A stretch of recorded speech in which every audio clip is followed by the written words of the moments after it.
Neat re exam గురించి మనం మాట్లాడదాం సార్.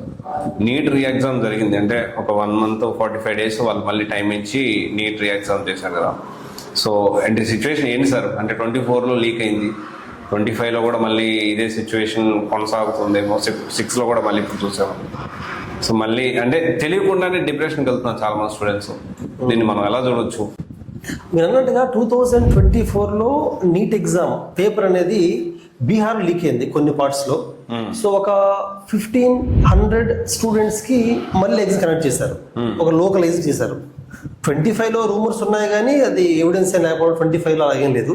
26 ఈ సంవత్సరం మాత్రం నేషనల్ వైడ్ ఎగ్జామ్ క్యాన్సిల్ చేసి మళ్ళీ పెట్టడం అనేది మాత్రం స్టూడెంట్స్కి షాక్. ఎందుకంటే జనరల్ ఎగ్జామ్కి ప్రిపేర్ అవుకుంటూ వచ్చి లాస్ట్ 2 monthsలో బాగా కష్టపడి ఎగ్జామ్ రాయగానే ఒక్కసారిగా బుక్స్ అని వదిలేస్తారు, రిలాక్స్ అవుతారు.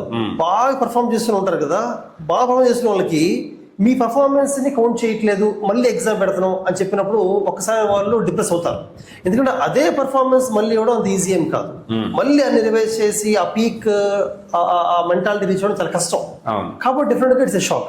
ఇంకోటి ఆల్మోస్ట్ 23 lakhs స్టూడెంట్స్ రాసిన ఎగ్జామ్ ని గవర్నమెంట్ కేర్ తీసుకోలేకపోయింది అనేది కూడా బాధాకర విషయము. బట్ అంతకుముందు 2015లో ఏఏపిఎంటీ కూడా ఇలా లీక్ అయింది, 2024లో ఒక ప్లేస్లో లీక్ అయింది. సో నేషనల్ టెస్టింగ్ ఏజెన్సీ ఇక ముందు అలా అవ్వకుండా చూసుకోవడానికి they are thinking of many methods.